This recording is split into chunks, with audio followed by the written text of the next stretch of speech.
আলোচনা করছিলাম আমাদের দ্বিতীয় তিমথিও থেকে। আসলে আমরা খুলি দ্বিতীয় তিমথিও তার 2 অধ্যায়। গত রবিবার আমরা 1 এবং 2 পদ নিয়ে আলোচনা করেছিলাম। দ্বিতীয় তিমথিও তার 2 অধ্যায় 1 এবং 2 পদ থেকে আমরা আলোচনা করেছিলাম। আজকে আমরা আরো কয়েকটি পদ আমরা আলোচনার মধ্যে যাব। দ্বিতীয় তিমথিও তার 2 অধ্যায় 3 থেকে পরবর্তী কয়েকটি পদ।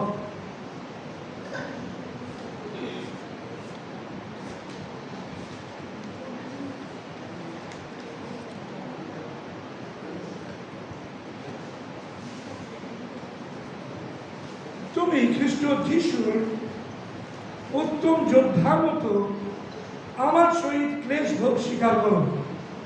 কেহ যুদ্ধ করিবার সময় আপনাকে সাংসারিক ব্যাপারগুলোর পাশে বদ্ধ হইতে দেয় না, যেন তাহাকে যে ব্যক্তি যোদ্ধা করিয়া নিযুক্ত করিয়াছে তাহারই তুষ্টিকর হইতে পারে। আবার কোনো ব্যক্তি যদি মল্লযুদ্ধ করে, সে বিধিমতো যুদ্ধ না করিলে মুকুটে বিভূষিত হয় না। যে কৃষক পরিশ্রম করে সেই প্রথমে ফলের ভাগী হয়। ইহা উপযুক্ত আমি যাহা বলি তাহা বিবেচনা করো, কারণ প্রভু সর্ববিষয়ে তোমাকে বুদ্ধি দিবেন। আসুন আমরা 3 থেকে 7 পদ পর্যন্ত আলোচনার মধ্যে থাকব। ঈশ্বরের বাক্য আমরা দেখেছি গত সপ্তাহে তার দ্বিতীয় তিমথিও 2 অধ্যায় 1 এবং 2 পদ, এবং সেই আলোচনার মধ্যে আমরা দেখেছিলাম যে এমন লোককে তুমি ঈশ্বরের বাক্য বলো যে অন্য অন্য লোকেদেরকে ঈশ্বরের বাক্য বলতে সমর্থ সে বলতে পারে। আর এক্ষেত্রে আমার মনে হয় যে এটি নিশ্চয় করে সুসমাচারের প্রতিবন্ধক হিসাবে কথা বলছে না। অনেকে ভাবতে পারেন যে তাহলে কি আমরা সবাইকে সুসমাচার দেব না? যারা কেবলমাত্র অন্যদেরকে সুসমাচার দিতে পারে তাদেরকে কি সুসমাচার দেব? কেননা এখানে বলেছে যারা অন্যদেরকে প্রভুর কথা বলতে পারে, সক্ষম শিক্ষা দিতে। না ভাই বোন, সুসমাচার আমরা সবাইকে দিতে পারি। সুসমাচার হচ্ছে সকলের জন্য, আবার বৃদ্ধ বনিতা, প্রতিটি মানুষের জন্য যারা এই পৃথিবীতে জন্মগ্রহণ করেছে তারা সকলেই সুসমাচার পাওয়ার যোগ্য। সেক্ষেত্রে আপনি আমি সকলের কাছে সুসমাচার বলতে পারি। কিন্তু এখানে পৌল যে কথাটা তিমথিওকে বলেছেন সেটা স্পেশালি, বিশেষত যারা বাইবেলের ছাত্রছাত্রী তাদের জন্য, যারা আগামী দিনে পরিচর্যার কাজ করবে তাদের জন্য। তাহলে আমরা দেখতে পাচ্ছি যে পৌল তিনি সেই জন্য বাইবেল ছাত্রছাত্রীদের বলছেন যে তাদেরকে সেই বাইবেলের ছাত্রছাত্রী হিসাবে গণনা করা হোক যারা অন্যদেরকে ঈশ্বরের বাক্য দিতে সক্ষম হবে। হালেলুয়া। এই কারণে জানেন বাইবেল কলেজে আমরা যখন কোনো স্টুডেন্টকে নিই তার আগে আমরা ইন্টারভিউ নিই। আর সেই ইন্টারভিউতে আমরা তাদেরকে প্রশ্ন করি, আমরা দেখে নিই যে তাদের জীবনে ঈশ্বরের আহ্বান আছে কিনা, প্রভু তাদের দেখেছেন কিনা, সেটা আমরা নিশ্চিত হয়ে তবেই কিন্তু আমরা তাদেরকে ভর্তি দিই। অনেকের জীবনে ঈশ্বরের আহ্বান না থাকা সত্ত্বেও হয়তো পালক মশাই পাঠিয়েছে, হতে পারে মন্ডলী পাঠিয়েছে, হতে পারে হয়তো বাবা মা তাদের ইচ্ছা যেন তাদের সন্তান প্রভুর কাজ করে, বাবা মা পাঠিয়েছে। আমরা দেখতে পাই পরবর্তীকালে কি হয় না, তারা থাকতে পারে না বাইবেল কলেজে, বাইবেল কলেজ ছেড়ে চলে যায়। আবার 3rd ক্যাটেগরির যারা রয়েছে তারা ট্রেনিং করে, অথচ ট্রেনিং এর পরে তারা কোনো পরিচর্যা করে না, তারা সেকুলার কাজকর্ম করে, তারা পরিচর্যার মধ্যে থাকে না। পৌল বলছে যে যারা বাইবেল কলেজে যাদেরকে নেওয়া হবে তারা যেন মূলত অন্যদেরকে ঈশ্বরের বাক্য বলতে সমর্থ হয়, শিক্ষা দিতে সমর্থ হয়। কতদিন আমরা 7খানা পয়েন্টে দেখেছিলাম, আমি আজকে সেই 7টা পয়েন্ট উত্থাপন করব না, কেন তাহলে অনেকটা সময় চলে যাবে। আমরা চলে যাই 3 পদে, যেখানে পৌল তিমথিওকে বলছেন, তুমি অর্থাৎ তিমথিও খ্রিস্ট যিশুর উত্তম যোদ্ধার মতো আমার সহিত ক্লেশ ভোগ স্বীকার করো। খ্রিস্ট যিশুর উত্তম যোদ্ধার মতো আমার সঙ্গে অর্থাৎ পৌলের সঙ্গে বলছে ক্লেশ ভোগ স্বীকার করো। প্রিয় ভাই বোন, কোন দেশে যদি যোদ্ধা নিযুক্ত করা হয়, সেই যোদ্ধারা, সেই সোলজাররা, তারা সেই দেশের পক্ষে যুদ্ধ করে এবং তার জন্য তারা অবশ্যই দুঃখ কষ্ট তাড়না ইত্যাদির মধ্যে দিয়ে তারা যায়, এমনকি অনেকে মৃত্যুর মধ্যেও যায়, সমর্পিত হয়। প্রিয় ভাই বোন, দেশের যোদ্ধারা দেশের জন্য কাজ করে। আজকে পৌল যে যোদ্ধাদের কথা বলেছে, সেই যোদ্ধারা তারা কোন দেশের যোদ্ধা? কে বলবেন? কোন দেশের যোদ্ধা? ঈশ্বরের রাজ্য, অর্থাৎ সেই সিয়ন দেশ, স্বর্গরাজ্য, সেই দেশের বা যে জেরুজালেমের কথা প্রকাশিত বাক্যে যোহন দেখেছিলেন যে স্বর্গ থেকে নেমে আসছে। প্রিয় ভাই বোন, সেই সিয়ন দেশ, সেই জেরুজালেম, ঈশ্বরের রাজ্য, সেই রাজ্যের যোদ্ধাদের কথা এখানে বলেছে। প্রিয় ভাই বোন, আজকে আপনি এবং আমি কি সেই কাজের জন্য আহুত রয়েছি? আপনাকে কি প্রভু ডাকছেন যেন আপনি সেই রাজ্যের জন্য কাজ করেন? Yes or no? ইয়েস। যদি প্রভু আপনাকে আমাকে তার সেই রাজ্যের জন্য যোদ্ধা হিসাবে মনোনয়ন করেছেন, তাহলে পৌলের সঙ্গে আপনি বলতে পারেন যে আমার সঙ্গে তিমথিওকে বলছেন তুমি ক্লেশ ভোগ স্বীকার করো। প্রিয় ভাই বোন, আসুন, যোদ্ধাদের ক্লেশের মধ্যে দিয়ে যেতে হবে না, এটা হতেই পারে না। আজকে আমাদের যে যোদ্ধা, আমাদের যে সেনাপতি, তিনি কে? তিনি স্বয়ং প্রভু যিশু খ্রিস্ট। তিনি হচ্ছেন ঈশ্বরের রাজ্যের প্রধান সেনাপতি। তাকে বললে ভুল হবে না, তার কারণ তিনি ঈশ্বরের রাজ্যকে এই রাজ্যে তিনি স্থাপন করতে এসেছিলেন। হালেলুয়া! আর সেই রাজ্য স্থাপনের জন্য তিনি দুঃখ কষ্ট যন্ত্রণা তাড়না নিপীড়ন এমনকি নিজের জীবনটুকু তিনি বিসর্জন দিয়েছিলেন। হালেলুয়া! পৌল বলছে যে সেই রাজ্যের জন্য তিনি যোদ্ধা হিসাবে আমাদেরকে মনোনয়ন করেছেন, যেন আমরা সেই যোদ্ধা হয়ে আমাদের যিনি সৈনিক, প্রধান সৈনিক, আমাদের সেনাপতি প্রভু যিশু খ্রিস্টের মতো আমরা যেন ক্লেশ ভোগ স্বীকার করি। হালেলুয়া! প্রিয় ভাই বোন, অর্থাৎ খ্রিস্ট যিশুর সঙ্গে আমাদের ক্লেশ ভোগ স্বীকার করতে হবে। পৌল বলছেন আমার সঙ্গে তুমি ক্লেশ ভোগ স্বীকার করো। আজকে যিশু বলছেন, পৌলকে বলেছিলেন, পৌল আমার জন্য তোমাকে কত কষ্ট করতে হবে আমি সেটা তোমাকে দেখিয়ে দেব। আমি তোমাকে টের পাবো যে আমার জন্য তোমাকে কত কষ্ট করতে হবে।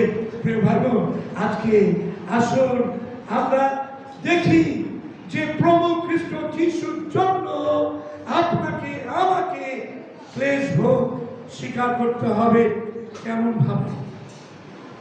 প্রিয় ভাই বোন, যিশুর যে যন্ত্রণা, যিশুর যে তাড়না, সেটা শারীরিকভাবে, মানসিকভাবে এবং সমস্ত দিক থেকে সামাজিকভাবে এবং ধর্মীয়ভাবে আমি বলতে চাই, কেন ধর্মীয় গুরুরা তারা তাকে অত্যাচার করেছিল।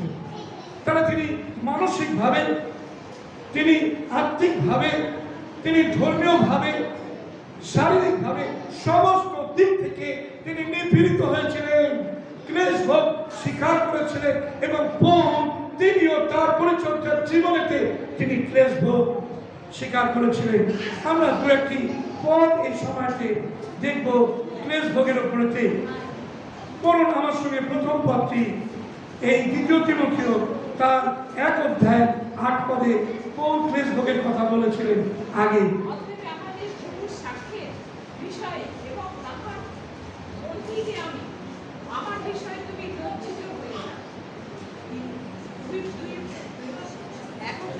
হ্যাঁ পড়ুন, তারপরে কিন্তু ঈশ্বরের শক্তি অনুসারে সুসমাচারের সহিত ক্লেশ ভোগ স্বীকার করে। আমেন। ওখানে বলছেন পৌল যে কোনো বিষয় লজ্জিত হইও না, কিন্তু ঈশ্বরের শক্তি অনুসারে ঈশ্বরের কি লেখা আছে, সুসমাচারের সহিত ক্লেশ ভোগ স্বীকার করো, ক্লেশ ভোগ স্বীকার করো। দ্বিতীয় আরেকটি পদ বলছি, 2 অধ্যায় 9 পদ, 2 অধ্যায় 9 পদ, 2 তিমথিও। সেই সুসমাচার সম্বন্ধে আমি দুষ্কর্মকারীর ন্যায় অন্তর দশা পর্যন্ত ক্লেশ ভোগ করিতেছি, কিন্তু ঈশ্বরের বাক্য বদ্ধ হইলে। ওকে, থ্যাংক ইউ। তিনি বলছেন আমি দুষ্কর্মকারীর ন্যায় বন্ধন দশা পর্যন্ত ক্লেশ ভোগ করিতেছি। অর্থাৎ দুষ্কর্মকারীদের কি হয়? জেল হয়। যারা দুষ্কর্ম করে, মার্ডার করে, রেপ করে, নানান অসামাজিক কাজকর্ম করে, তাদের কি হয়? তাদের জেল হয়। পৌল তিনি জেলখানার মধ্যে বন্দী রয়েছেন, আর তিনি বলছেন আমি দুষ্কর্মকারীর ন্যায় বন্ধন দশা ভোগ করছি। প্রিয় ভাই বোন, এটা হচ্ছে ক্লেশ ভোগ। আমি গতদিন অনেকটা আলোচনা করেছিলাম ক্লেশ ভোগ নিয়ে। আরেকটি পদ করুন যেখানে পৌল কতগুলো ক্লেশের মধ্যে দিয়ে গেছিলেন, সেটা তিনি বলছেন 2 করিন্থীয় 11 অধ্যায় 23 থেকে 29 পদ। 2 করিন্থীয় তার 11 অধ্যায় 23 থেকে 29 পদ। 2-3 জন ভাগ করে নিলে ভালো, 2 করে পদ। 23 থেকে 29 2 করে পদ করলে হয় এক একজন।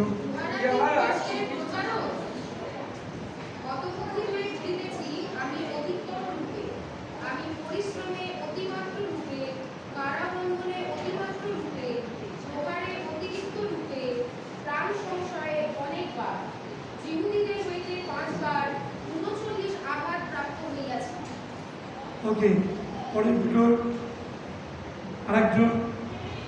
3 বার বেত্রাঘাত, 1 বার প্রস্তরাঘাত, 3 বার নৌকাভঙ্গ সহ্য করিয়াছি, অগাধ জলে 1 দিবারাত্র যাপন করিয়াছি, যাত্রায় অনেকবার নদী সংকটে, দস্যু সংকটে, স্বজাতি ঘটিত সংকটে, পরজাতি ঘটিত সংকটে, নগর সংকটে, মরু সংকটে, সমুদ্র সংকটে, ভাদ্য ভাতৃগণের মধ্যে ঘটিত সংকটে, পরিশ্রমে ও আয়াসে, অনেকবার নিদ্রার অভাবে, ক্ষুধায় ও তৃষ্ণায়, অনেকবার অনাহারে, শীতে ও বিলম্বনে।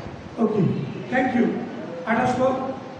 আর সকল বিষয়ের কথা ভাবুন, একটি বিষয় প্রতিদিন আমার উপরে চাপিয়া রহিয়াছে, সমস্ত মন্দির চিন্তা।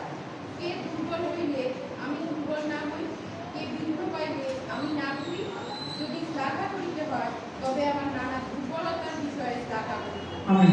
দেখুন ওখানে পৌল তার জীবনে যে কত ক্লেশ এবং সংকটের মধ্যে দিয়ে গিয়েছিলেন তার বিশেষ বিবরণ ওখানে কিন্তু দেওয়া হয়েছে। কি নেই পৌলের জীবনে দেখুন।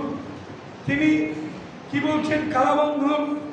তিনি বলছেন অতিমাত্র রূপে পরিশ্রম করেছেন তিনি। তিনি জিহুদিরা তারা জিহুদিদের হইতে 5 বার 39 ঘা প্রাপ্ত হয়েছে, 3 বার বেত্রাঘাত প্রাপ্ত হয়েছে, প্রস্তরাঘাতে 1 বার। এইভাবে পৌল কত দুঃখ কষ্ট ইত্যাদির মধ্যে দিয়ে গেছে। গতকাল সানি আমাকে একটা ভিডিও দেখাচ্ছিল। বলছিল একজন ব্যক্তি তিনি পায়ে হেঁটে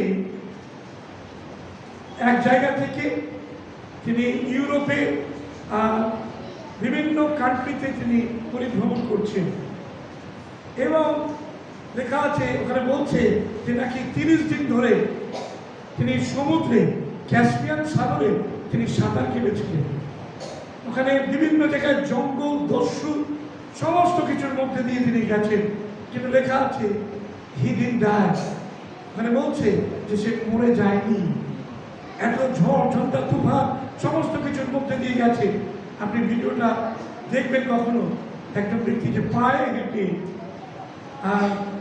2008 সাল থেকে মনে হয় না 27 বছর ধরে সে হাঁটছে, 27 বছর 27 ইয়ার্স হাঁটছে।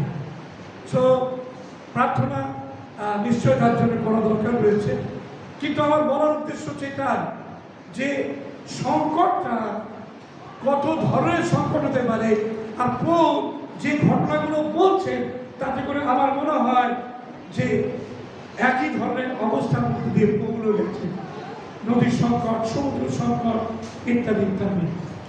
ওকে, সো আমরা চলে যাই তারপরে। সুতরাং পৌল তিনি তার সংকটের কথা বললেন তিমোথেওকে, আমার সঙ্গে তুমি সমস্ত সংকট ক্লেশ ভোগ স্বীকার করো। একজন যোদ্ধার মতো, একজন সৈনিকের মতো তাকে নানা প্রকার সমস্যা, দুঃখ, কষ্ট এবং আত্মিক যুদ্ধের মধ্যে দিয়ে তাকে যেতে হবে। পৌল সে কথায় তাকে বলেছেন, এবং এই যুদ্ধ হচ্ছে আত্মিক যুদ্ধ। সেই কারণে আত্মিক যুদ্ধ সজ্জা আপনাকে আমাকে গ্রহণ করতে হবে। এর জন্য কোনো ধারালো অস্ত্রের প্রয়োজন হবে না, এর জন্য কোনো AK-47 প্রয়োজন হবে না। প্রিয় ভাই বোন, অদৃশ্য সমস্ত অস্ত্র শস্ত্র যে বাইবেল ইফিসীয় তার 6 অধ্যায় 10 থেকে 18 পদের মধ্যে যার উল্লেখ রয়েছে, সেগুলোই আপনাকে আমাকে ব্যবহার করতে হবে এবং উত্তম সৈনিকের মতো আমাদের যুদ্ধ করতে হবে। তো এখানে প্রথমে দেখুন পৌল বলছে, তিনি কি বলছেন 4 পদে, কেহ যুদ্ধ করিবার সময় আপনাকে সাংসারিক ব্যাপারগুলো পাশে বদ্ধ হইতে দেয় না, যেন তাকে যে ব্যক্তি যোদ্ধা করিয়া নিযুক্ত করিয়াছে তাহারই তুষ্টিকর হইতে পারে। তাহলে সৈনিক যদি নিজেকে সাংসারিক সমস্ত পরিচ্ছদে আচ্ছাদিত করে যদি সে যুদ্ধ করতে চায়, তাহলে সে কি করবে বলুন? সাংসারিক সমস্ত বেশে যদি সে যুদ্ধ করতে যায়, সাংসারিক যুদ্ধ বেশ কিরকম? সাংসারিক যুদ্ধ বেশ বলতে কি বুঝিয়েছে? হ্যাঁ, আচ্ছা, একটা থলে, বাজারের জন্য থলে, তাহলে সংসারে বাজার করতে হবে, থলে নিয়ে ঘুরতে হবে। আচ্ছা, হাতা, খুন্তি, চামচ এগুলো লাগবে, আটা মাখতে হবে, ময়দা মাখতে হবে, তারপর সংসারের মধ্যে থাকতে গেলে বিবাহ করতে হবে।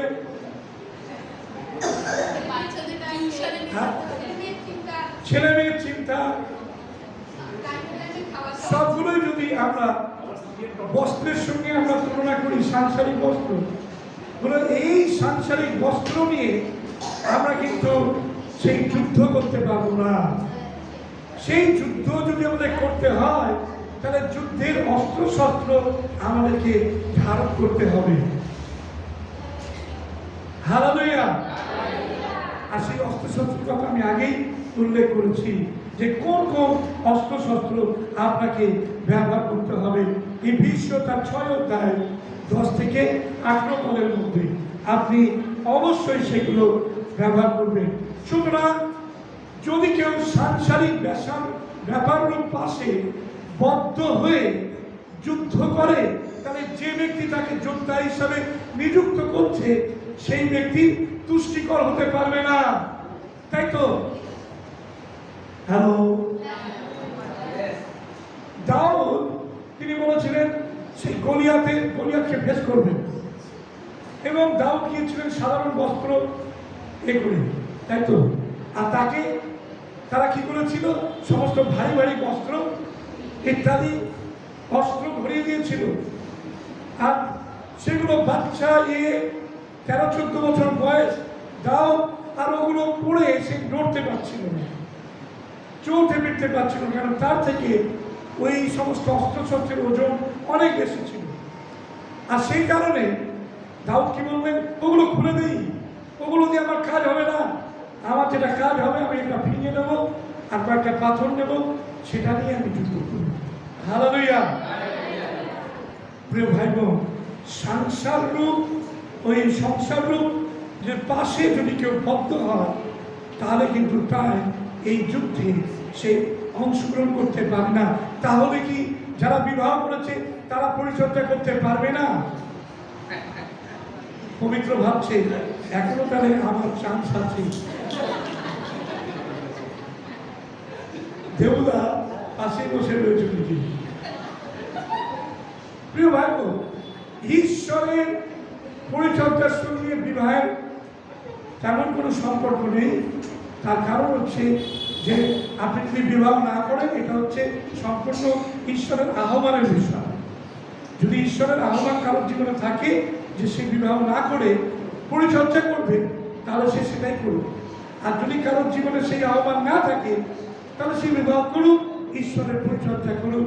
কিন্তু ঈশ্বরের জন্য, তার রাজ্যের জন্য যে আত্মিক যুদ্ধসজ্জাগুলো বলেছে, সেগুলো তাকে গ্রহণ করতে হবে। আক্ষরিকভাবে আমি বলছি না যে সেই সংসারের সমস্ত বিষয় থেকে সে একেবারে দূরে থাকবে, সে হিমালয়ে গিয়ে উঠে থাকবে, আমি এটা বলিনি। আমি বলতে চাইছি যে সে আত্মিক যুদ্ধসজ্জাগুলো, সেগুলো সে তার জীবনে বহন করবে। তাতে করে যিনি নিযুক্ত করছেন সেই পরম ঈশ্বর, তিনি তুষ্ট হবেন যে আমি যাকে এই আত্মিক যুদ্ধের জন্য সৈনিক হিসাবে মনোনয়ন করেছি, সে সেই যুদ্ধের জন্য উপযুক্ত। হালেলুয়া। ক্লেশ ভোগ স্বীকার করার জন্য উপযুক্ত। হালেলুয়া। দ্বিতীয় পৌল বললেন 5 পদে, তিনি বলছেন, আবার কোনো ব্যক্তি যদি মল্লযুদ্ধ করে, তাহলে সে বিধিমতে যুদ্ধ না করলে মুকুটে বিভূষিত হয় না। দেখুন, প্রথম ক্ষেত্রে পৌল বললেন যে ডিসিপ্লিনের কথা, পৌল বললেন সমর্পণের কথা। দ্বিতীয় যে বিষয়টা তিনি পৌল বলছেন যে মল্লযুদ্ধ, এটাও কিন্তু একটা বিশেষ ডিসিপ্লিন এবং একটা নিয়মানুবর্তিতা, কসরত, প্র্যাকটিস, এগুলোর প্রয়োজন রয়েছে।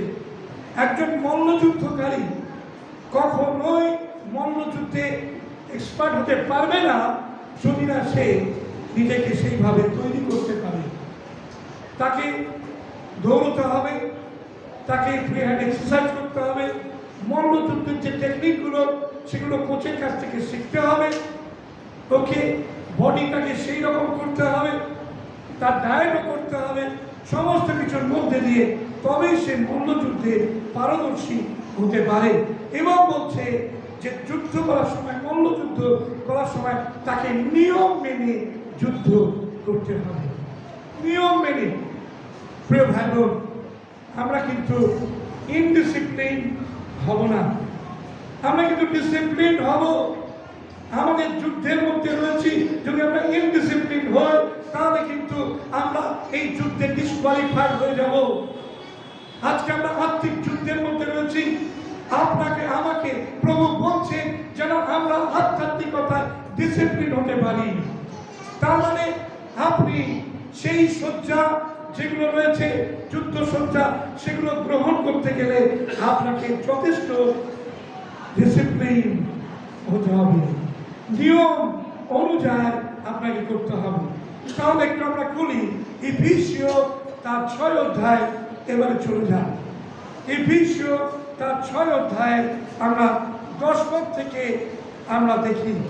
শেষ কথায় তোমরা প্রভুতেও তাহার শক্তির পরাক্রমে বলবান হও, ঈশ্বরের সমগ্র যুদ্ধসজ্জা পরিধান করো, যেন দিয়াবলের নানাবিধ চাতুরীর সম্মুখে দাঁড়াইতে পারো।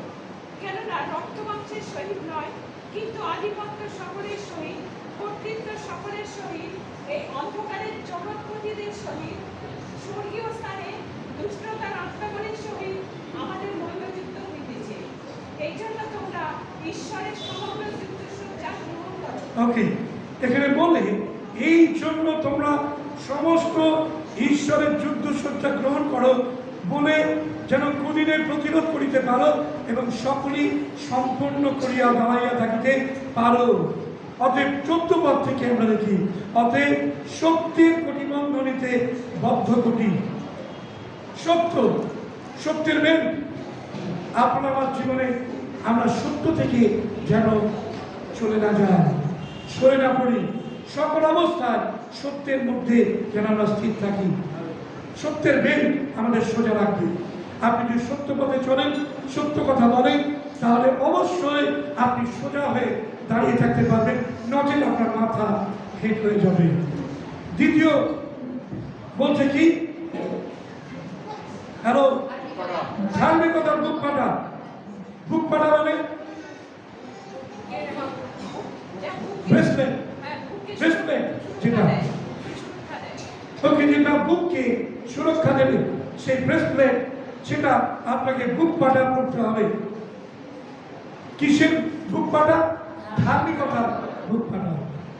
প্রভু যীশু খ্রিস্টের প্রদত্ত ধার্মিকতায় আপনি আমি যেন জীবনের শেষ দিন পর্যন্ত স্থির থাকতে পারি। আসুন খ্রিস্টের প্রদত্ত ধার্মিকতার বুক পাটা আমরা করি। 3 নম্বর, শান্তি সুসমাচারের সুসজ্জতার পাদুকা। তাহলে আমাদের যে সুসমাচার সেটা অশান্তির সুসমাচার নয়, কিন্তু শান্তির সুসমাচার আমরা পায়ে দিয়ে ঘুরে বেড়াবো। যেন আমরা যেখানে যাই সেখানে আমরা বিবাদ নয়, ঝগড়াঝাটি নয়, কিন্তু আমরা যেন শান্তি ছড়িয়ে দিতে পারি। যিশু বলছেন, শান্তি আমি তোমাদের কাছে রাখিয়া যাইতেছি, শান্তি। সুতরাং যিশু তিনি শান্তি আমাদের কাছে রেখে যাচ্ছেন। তিনি বলছেন আমরা যেন সেই শান্তির সুসমাচারের পাদুকা পায়ে দিয়ে আমরা যেন সমস্ত জায়গায় যেতে পারি এবং তার দ্বারা সকলে জানতে পারবে আমরা ঈশ্বরের সন্তান। হালেলুয়া। ওকে, তারপরে কি বলছে? তারপরে কি বলছে 16 পদে, এই সকল ছাড়া বিশ্বাসের ঢাল। ঢাল দিয়ে আমরা শত্রুপক্ষের সমস্ত যে অস্ত্র রয়েছে সেগুলোকে আমরা নিরস্ত্র করতে পারি। ঢাল দিয়ে নিজেদেরকে আমরা রক্ষা করতে পারি, আর সেই ঢাল হচ্ছে বিশ্বাসের ঢাল। প্রিয় ভাই বোন, আপনার আমার জীবনে যখন আত্মিক যুদ্ধের মধ্যে আমরা রয়েছি, আমরা যেন বিশ্বাস থেকে সরে না পড়ি।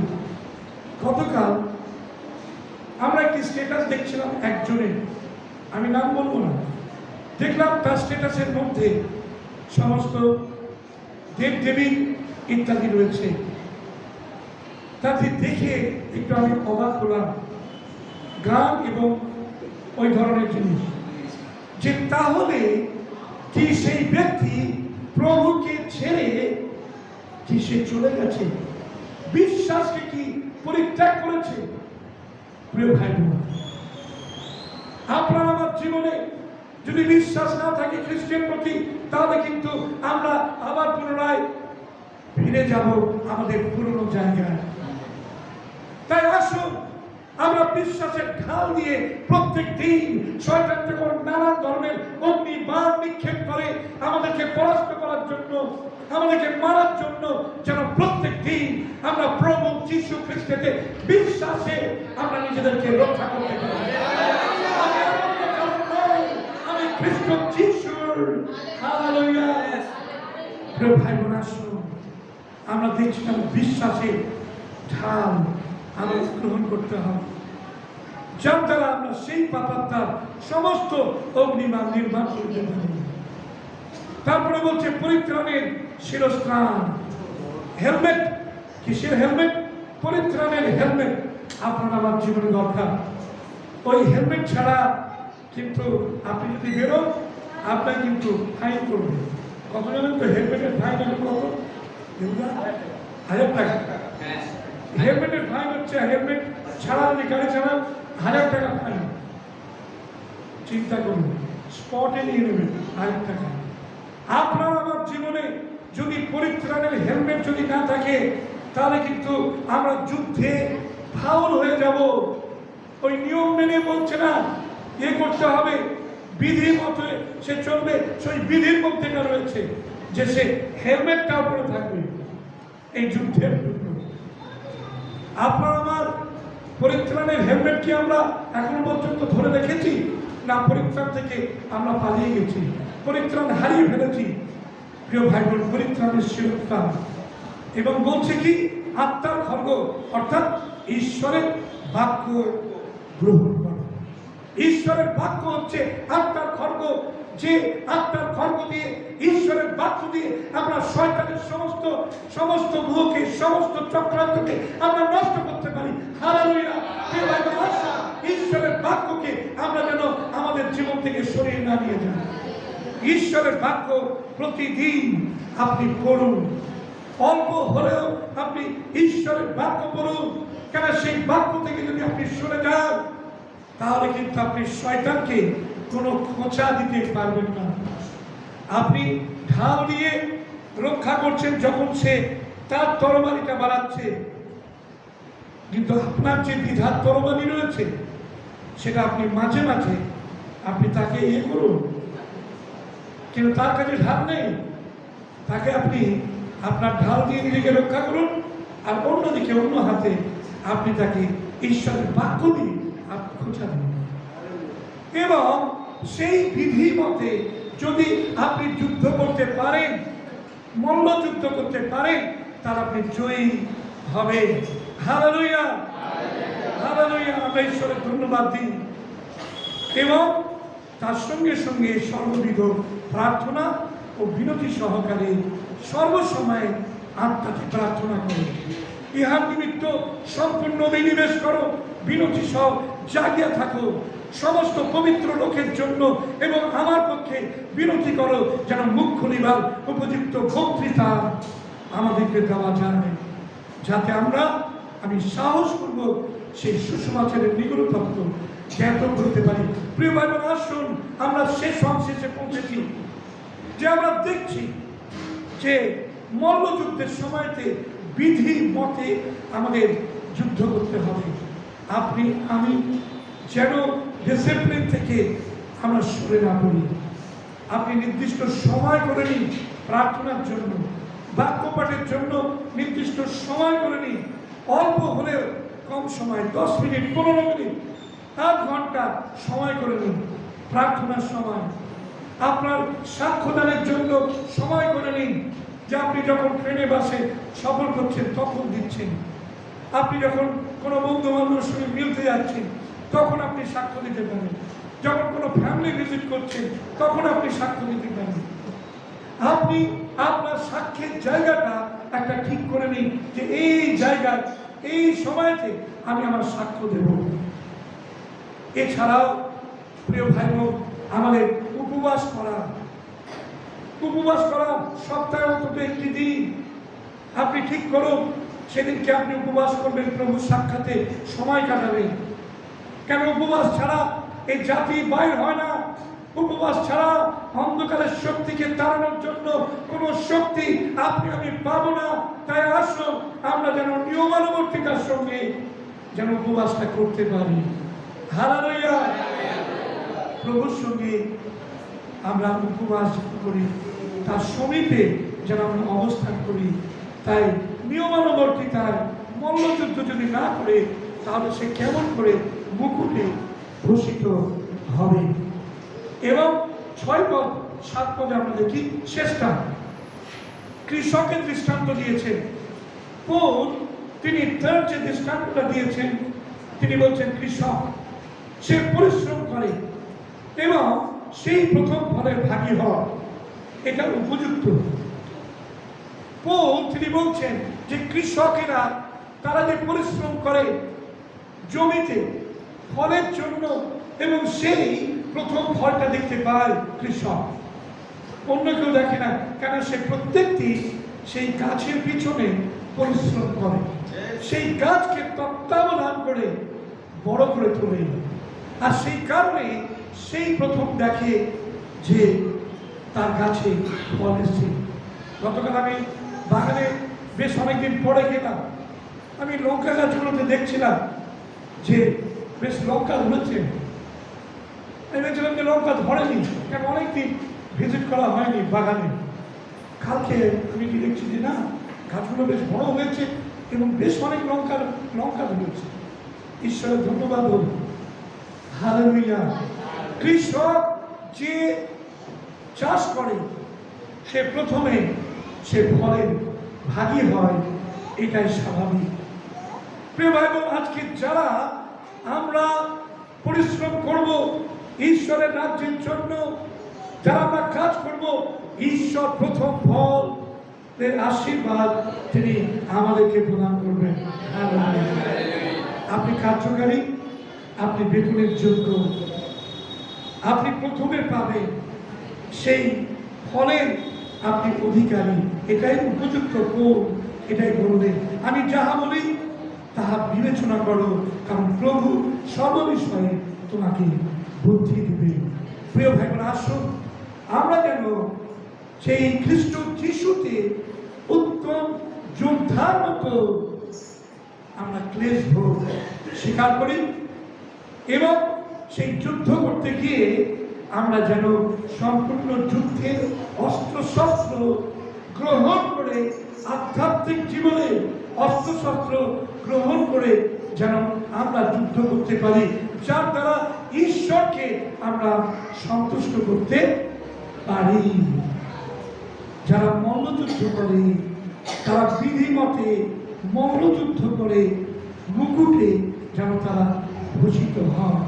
তাহলে যখন মালিক খুশি হবেন তখন মালিক কি দেবেন? মুকুট দেবেন। আর তৃতীয়ত, পরিশ্রম যখন আমরা করি তখন আমরা ফলে ভাগী হই। ঈশ্বর আমাদের প্রত্যেককে আশীর্বাদে পূর্ণ করুন, যেন আমরা এই যে আধ্যাত্মিক যুদ্ধের মধ্যে রয়েছি সেই যুদ্ধে যেন ক্লেশ ভোগ স্বীকার করতে যেন পিছানা হই। প্রভুর জন্য কাজ করি, ক্লেশ ভোগ স্বীকার করি। দুঃখ কষ্ট এগুলো খ্রিস্টীয় জীবনে থাকবে। সুসমাচার প্রচারের ক্ষেত্রে, ঈশ্বরের রাজ্য গঠনের ক্ষেত্রে কেউ বলতে পারবে না যে থাকবে না, কিন্তু প্রিয় ভাই বোন, সেগুলো আমরা হাসি মুখে সেগুলো বরণ করে নেব, কারণ আমরা জানি যে কোন উদ্দেশ্যে ঈশ্বর আমাদের আহ্বান করেছেন এবং এগুলো করার জন্য আমরা আহত হয়েছি। হালেলুয়া। আসুন আমরা চোখ বন্ধ করি, প্রার্থনা জানাই। মঙ্গল রাখুন হে আমাদের প্রাণের সব, আমরা তোমার পবিত্র যিশু নামে ধন্যবাদ দিই যে আজকের দিনে প্রভু তুমি আমাদের আশীর্বাদ করেছো। আমরা যেন প্রভু তোমার রাজ্য গঠনের জন্য যেন ক্লেশ ভোগ স্বীকার করি।